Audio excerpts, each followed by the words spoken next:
The cafeteria was loud with laughter and clinking trays when the sound cut through it like a gunshot. A slap.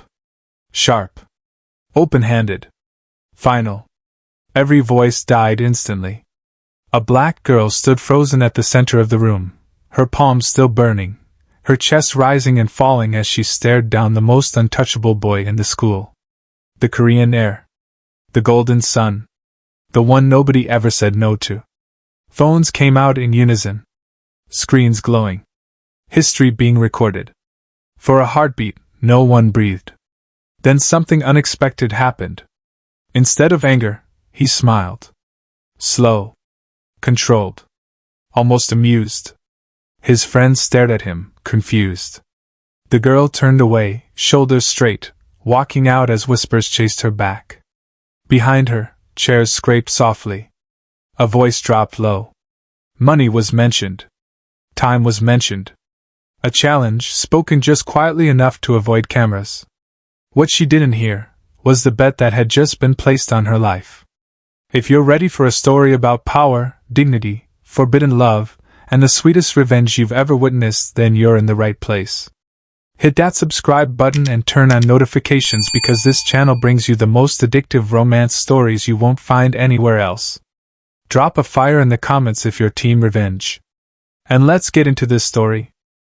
2 days earlier, before the slap, before the silence, before the phones came out, the girl had stood at the front gates of Hanol Academy gripping a scholarship letter like it might disappear if she loosened her fingers. Her name was Naomi Williams. The iron gates towered above her, cold and ornamental, opening into a world polished by money. Glass buildings reflected the morning sun. Marble steps gleamed. Students passed through effortlessly, laughing, complaining about tutors, arguing over weekend plans that cost more than Naomi's family made in a month. Her uniform didn't quite fit. Second-hand. Carefully altered by her mother late at night after closing the bakery. The hem was uneven if you looked too closely. The fabric had faded from too many washes. But it was clean. Pressed. Earned. Naomi straightened her shoulders and stepped inside. She felt it immediately. The looks. They weren't loud. Not yet. Just quick glances that lingered half a second too long. Eyes that measured her shoes, her hair, the way she walked. Whispers floated behind her like smoke. That's her. The scholarship one. I heard she's not even Korean. My mom said they're letting anyone in now. Naomi kept her eyes forward. She'd practiced this. Neutral face. Calm breathing. Don't react. Don't invite attention. Invisible is safe, she told herself. The hallway smelled like expensive cologne and polished floors. Lockers lined the walls like mirrors, reflecting a version of herself she barely recognized. Too dark, too tired, too out of place. Groups formed and reformed around her, never including her, always adjusting so she had to walk around instead of through. Her assigned seat was in the back corner of the classroom. Of course it was. She sat down quietly and opened her notebook, lining up her pens with careful precision. Around her, students lounged in their chairs, scrolling on phones, whispering jokes. Nobody asked her name. Nobody asked where she was from. A few stared openly, then looked away when she met their eyes. The teacher began speaking, fast, confident, assuming everyone had private tutors and years of preparation. Naomi wrote furiously, hand cramping as she tried to capture every word. She couldn't afford to miss anything. Her scholarship demanded perfection. One slip and everything disappeared. By lunch, exhaustion had already settled into her bones. The cafeteria felt like another world entirely. Bright lights. Stainless steel counters. Sushi stations. Pasta bars. Fresh juice machines humming softly. Students swiped cards without looking at prices, loading trays with food that looked like it belonged in magazines. Naomi sat by the window and unwrapped her lunch. Rice. Vegetables. Wrapped in a cloth her mother had embroidered years ago, the threads slightly frayed at the edges. She ate slowly, grateful for the quiet, for the few minutes where no one was watching. That's when the shadow fell across her table. Well, a voice said lazily, This is new. Naomi looked up.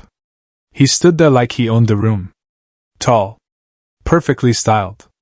Uniform tailored to his frame. Confidence worn so naturally it looked like he'd been born with it. His friends flanked him, laughing softly, already anticipating entertainment. Lee Miho. She didn't know his name yet, but everyone else did. I don't believe we've met, he continued, eyes flicking to her food, then back to her face. Scholarship students usually sit elsewhere.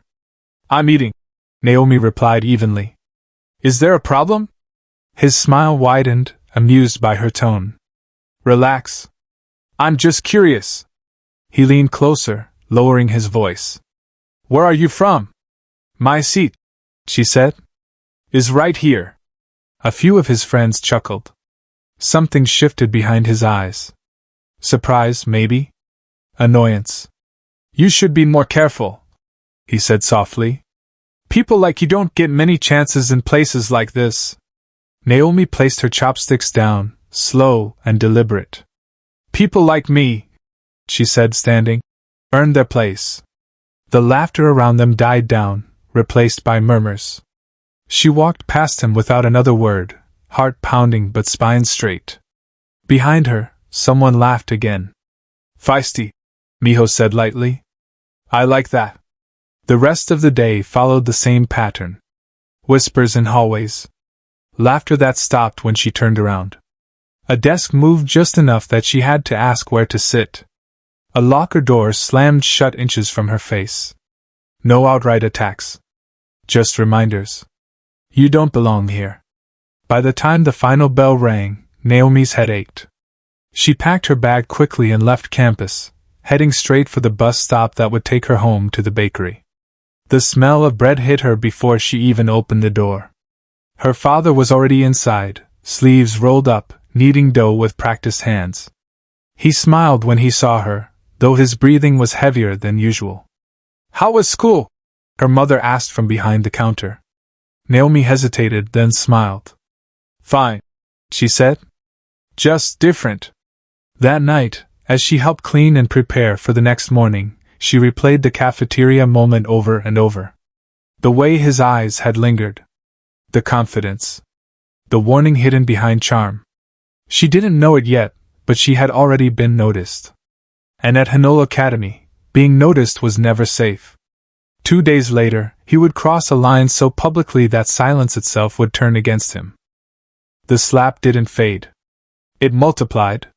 By the next morning, the video was everywhere, cropped, slowed down, replayed from 3 different angles. Her hand. His face. The silence afterward. Students watched it between classes, whispering, rewinding, arguing over what she must have been thinking. Some laughed. Some looked impressed. Most just stared, fascinated by the audacity of it. No one asked her why. They only asked who she thought she was. Naomi walked through the hallways feeling eyes on her from every direction. The whispers were louder now, no longer cautious. That's her. She slapped Lee Miho. She's insane. She won't last a week. She kept her head up. Shoulders straight. Same neutral expression. But inside, her nerves buzzed like live wires. She could feel the pressure building, waiting for something to give. Miho didn't speak to her that day. That was worse. He leaned against lockers with his friends, laughing too loudly, glancing her way like she was a private joke. Teachers pretended nothing had happened. Administrators moved on quickly. After all, boys like him didn't get disciplined. Girls like her got warned. But behind the scenes, the story took a different shape. It started in the corner of the cafeteria, voices low, chairs pulled close. 50 million won, someone whispered. That much? She's not even pretty like that. 3 months, Miho said calmly, tapping his phone screen. If she falls for me by then, you pay up. And if she doesn't? He smiled, slow and confident. She will. Phones were pulled out, not to record but to seal it. Screenshots. Messages. Proof. Witnesses. A circle of boys who would remember this forever, no matter how it ended. The bet was never about money. It was about control. Naomi didn't know any of this when the first gift appeared. A small box sat on her desk when she returned from the restroom. Matte black. Expensive. Inside was a pen, sleek, weighted, engraved with a name that wasn't hers. She closed the box and placed it gently on the teacher's desk. The next day, flowers arrived mid-class. An enormous bouquet carried in by a grinning delivery boy while everyone watched. "From Lee Miho," he announced. Naomi stood, took the card, and handed the flowers to the girl sitting closest to the door. "You can have them," she said quietly. The room buzzed. By lunch, everyone had an opinion. "She's playing hard to get. She thinks she's special. She should be grateful." Miho watched it all unfold like a chess match. Each rejection didn't annoy him, it entertained him. His friends started narrating it out loud. "Rejected again. That's 3. How long until she cracks?" He leaned into it. Waiting by her locker. Blocking her path in the hallway just long enough to speak. "Dinner tonight," he'd say lightly. "Anywhere you want." "No. A movie then." "I'm busy." "You're always busy." "Not for you." Laughter followed her every step. The attention became suffocating. Not romantic. Not flattering. Strategic. Teachers watched but didn't intervene. After all, it looked harmless. A rich boy chasing a girl. A modern fairy tale. Except Naomi felt like prey. The dares started next. Miho's friends would call out across the courtyard. "Say yes if you're not scared."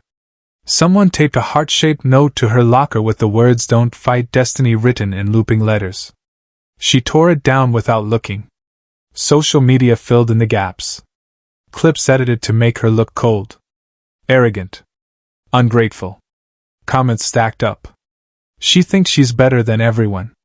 Scholarship trash. "If I were her, I'd say yes and shut up." Every rejection tightened the circle. Naomi felt it most during lunch. Tables subtly filled before she reached them. Conversations paused when she passed.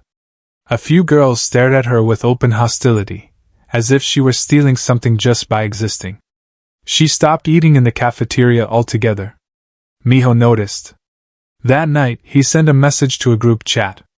Time to raise the stakes. The next morning, her locker wouldn't open.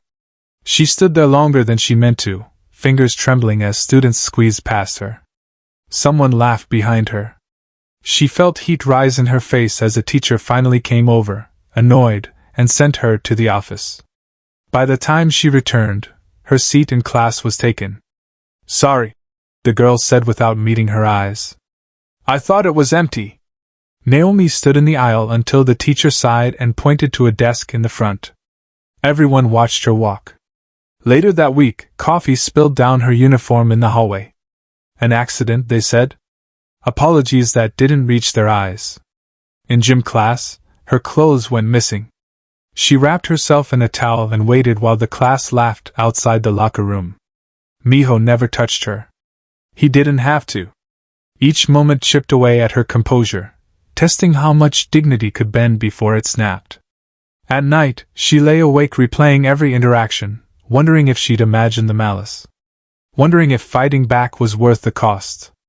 At home, the bakery was struggling. Her father coughed more often. Her mother counted coins twice before placing them in the register. Naomi took extra shifts wherever she could, her body running on exhaustion and stubbornness.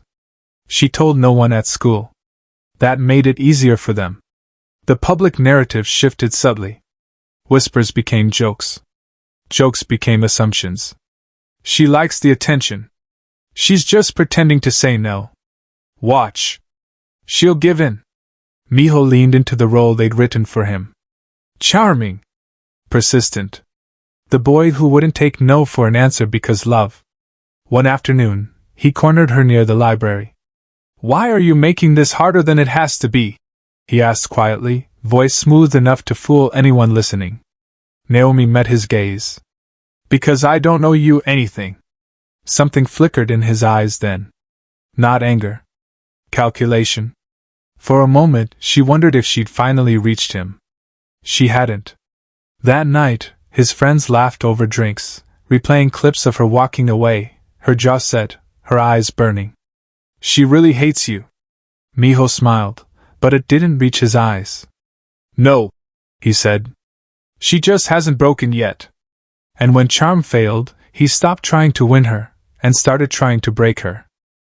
The cruelty stopped pretending to be accidental. It became organized. It began with her locker. Again. This time, not jammed or malfunctioning, but emptied. Books gone. Notes missing. The scholarship paperwork she kept folded neatly in the back disappeared. When she asked the office, they shrugged. When she asked her classmates, they looked away. By the end of the week, everyone knew where to find her vulnerability. The school's anonymous forum lit up at night. Does she even shower? She always smells like bread. Why are they letting charity cases in here? I heard she's not even legally Korean. Naomi read every word. She told herself she didn't need to. That it didn't matter. That words on a screen couldn't hurt her. But she memorized them anyway, like studying an enemy. Her eyes burned long after she closed her phone. Sleep became shallow and fragmented, her mind replaying insults on a loop. At school, the sabotage escalated. Her chair was moved daily, always just enough to draw attention. Drinks spilled on her uniform, expensive ones that left dark stains she scrubbed out in bathroom sinks with shaking hands. Teachers noticed but said nothing. Administrators smiled politely and advised her to adjust. You have to understand, one counselor said gently. This is a very competitive environment. As if cruelty were a curriculum. Then the girl appeared. Yoon Sarah. She was everything Naomi wasn't allowed to be. Beautiful in a way money polished to perfection. Hair always styled, nails immaculate, posture flawless. She moved through the halls like she belonged to them, and she did. Sarah had known Miho since childhood. Their families were aligned long before either of them understood what that meant. She wore his ring openly, flashing it when Naomi passed, her smile sharp and deliberate. The first time Sarah spoke to Naomi, it was in the bathroom. Naomi was washing her hands when the door locked behind her. 3 girls leaned casually against the sinks. Sarah stood in front of the mirror, fixing her lip gloss. You're being embarrassing, Sarah said lightly, not turning around. Naomi dried her hands slowly. Excuse me? Sarah turned then, eyes cool. Miho doesn't chase girls like you seriously. You're entertainment. A phase. Don't mistake attention for interest. I'm not interested in him, Naomi said. Sarah laughed. Every girl here is. But you? Her gaze swept Naomi from head to toe. You're a novelty. She leaned closer. Remember your place. The next day, Sarah kissed Miho in the hallway. Publicly. Lingering. Her eyes never left Naomi's face. Miho played along. That was when the rumors changed. They stopped being about arrogance, and started being about morality. She's doing something for that scholarship. No one works that many jobs unless. I heard she meets older men. The comments spread faster than Naomi could keep up. Boys stared at her openly now, whispering things that made her skin crawl. Someone scrawled a word on her locker in marker she couldn't scrub off. She reported it once. Once. The dean called her into the office 2 days later. We've heard some concerning allegations, the woman said, folding her hands neatly on the desk. We're not accusing you of anything, of course. But the school's reputation matters. Naomi sat there, jaw tight, as her life was dissected. Her work schedules. Her family. Her finances. We'll be watching, the dean concluded. Any impropriety, and your scholarship will be reconsidered. Naomi walked out numb. At night she worked longer shifts. Took on extra hours. Her parents tried to protest, but she waved them off with a tired smile. I'm fine, she said. She wasn't. Her father's breathing worsened. He paused more often while lifting flour bags. One morning, she found him sitting on a crate, head in his hands, chest heaving. I'm okay, he insisted. 2 weeks later, he collapsed. Naomi was in class when her phone vibrated. She didn't answer it at first. Phones weren't allowed. Then it rang again. And again. She left without permission. The hospital smelled like antiseptic and fear. Machines beeped steadily as doctors spoke in words Naomi barely understood. Heart. Stress. Dangerous rhythms. Her mother cried quietly beside the bed, mascara streaking down her face. Her younger siblings clung to Naomi like she might disappear too. He needs rest, the doctor said. No more physical labor. Naomi's heart dropped. The bakery was their only income. The bills came quickly. Numbers too large to comprehend. Tests they couldn't afford. Medications her father would skip to save money. Naomi took another job that night. Sleep became optional. Food became a luxury. Her hands shook when she wrote. Dark circles settled under her eyes.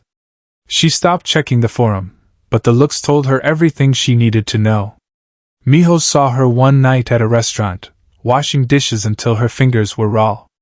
Their eyes met briefly through the service window. He said nothing. The next day, she threw his money back at him in front of everyone. The humiliation went viral. Sarah retaliated immediately. A photo appeared online, Naomi in her work uniform, hair plastered to her face with sweat. Know your place. 300 likes in an hour. Naomi deleted her apps. Cried alone in the bakery storage room, too tired to climb the stairs. She thought that was rock bottom. She was wrong. Because somewhere in the chaos, behind the whispers, the posts, the cruelty, Miho was watching. Watching her break. And she didn't know yet what that meant. She thought she'd hit rock bottom, until she realized he was watching her fall. The assignment was no accident. Naomi saw her name next to his on the list outside the student council room and felt something cold settle in her stomach. Stage set up. Equipment. After school. She stared at the paper longer than necessary, as if the words might rearrange themselves if she waited. They didn't. You can request a change, Miho said casually from behind her. She turned. He was already there, hands in his pockets, expression unreadable. I am, she said flatly. He tilted his head. I'm vice president. Of course you are, she thought. Then you already know the answer, she said, and walked away. She showed up anyway. Because the scholarship demanded it. Because the system always did. The gym was empty when they started. Vast. Echoing. The kind of space that made silence feel louder. Naomi focused on the work, coiling cables, marking tape lines on the floor, testing microphones. Anything that kept her hands busy and her mind elsewhere. Miho handled the soundboard with surprising competence. He didn't joke. Didn't flirt. Didn't comment. That unsettled her more than his usual charm. They worked in silence for over an hour. You don't have to be here, she said finally, not looking at him. He glanced up. Committee responsibility. Funny, she said. You don't strike me as someone who cares about responsibility. He didn't respond. The work dragged on. By the time they finished the last speaker, the lights in the hallway outside had gone dark. Naomi checked her phone, no signal. She tried the door.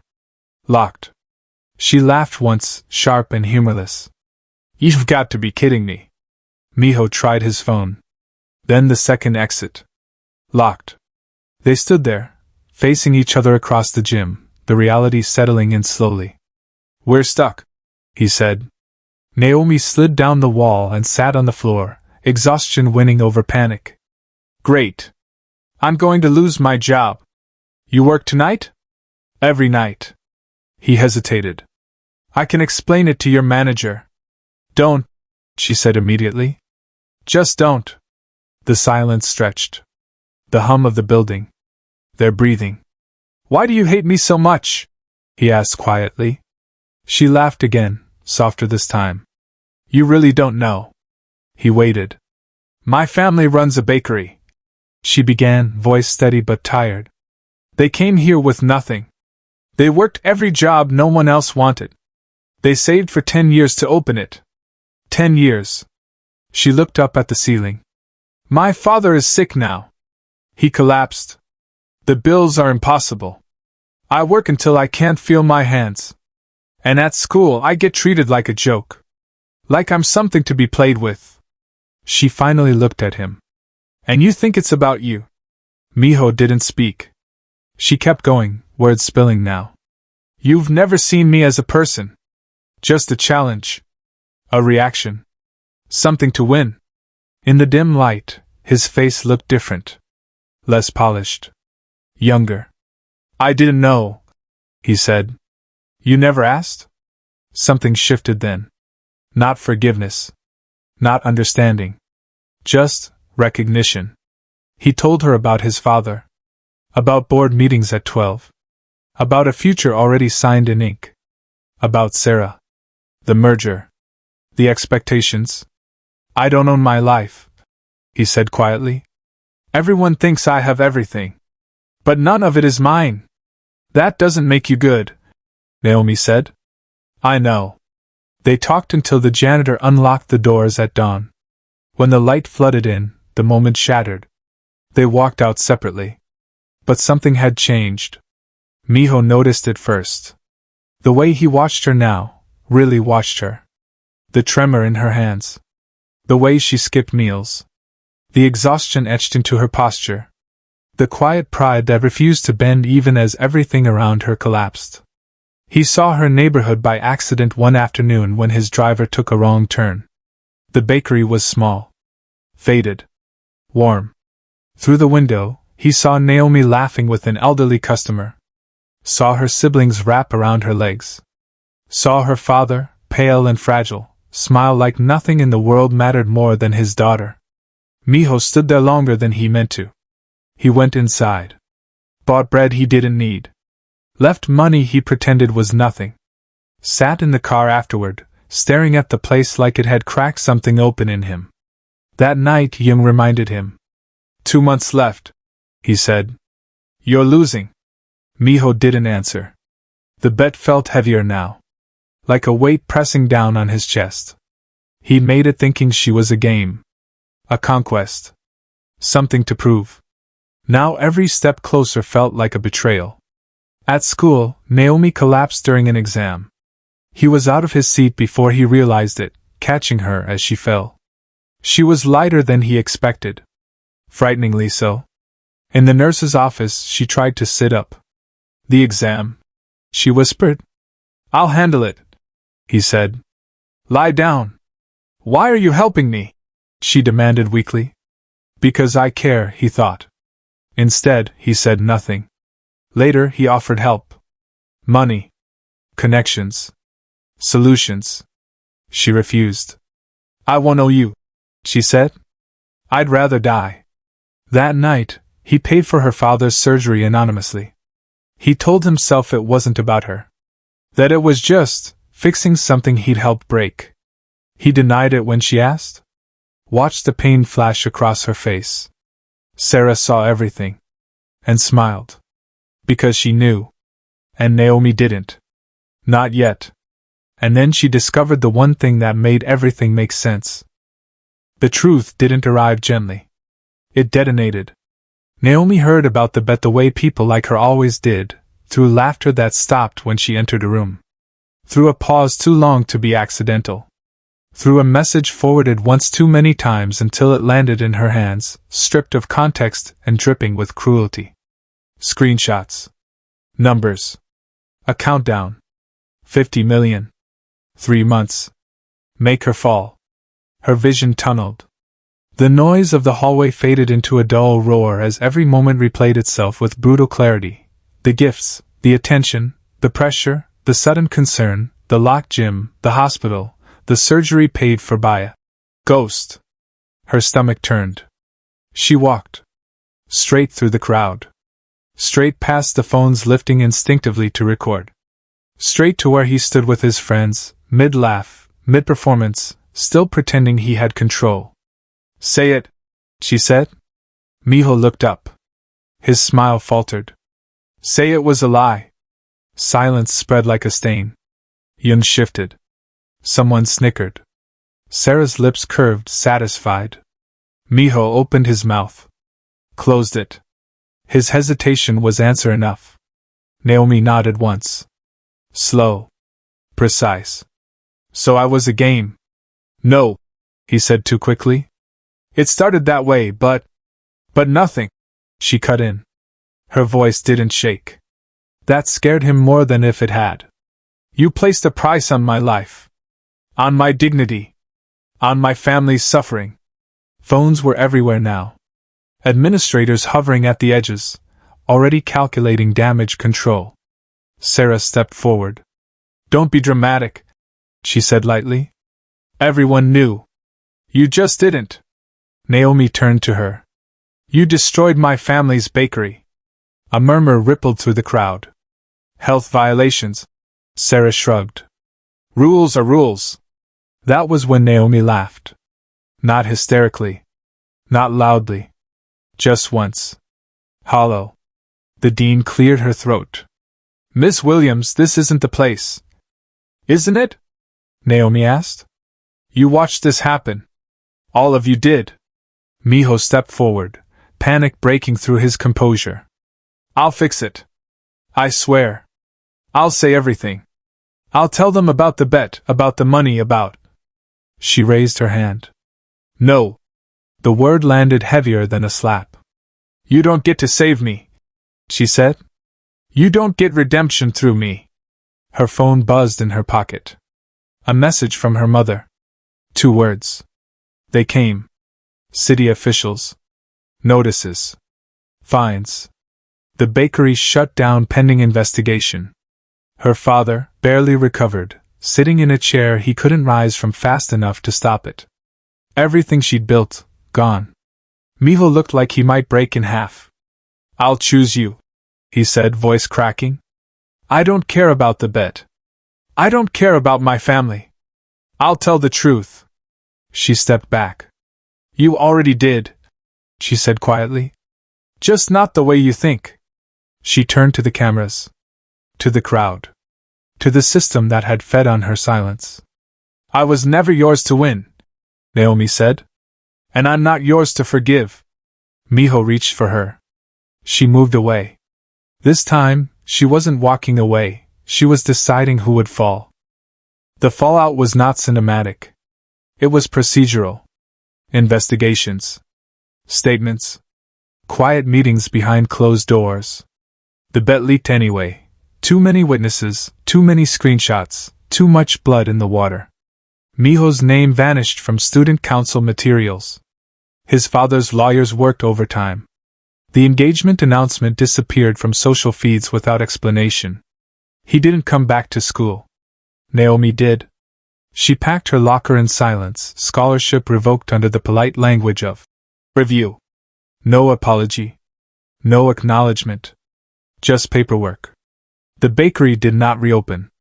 But the community showed up. Elderly customers. Neighbors. Small donations slipped into envelopes. Enough to breathe. Enough to survive. Naomi enrolled elsewhere. Smaller. Harder. Honest.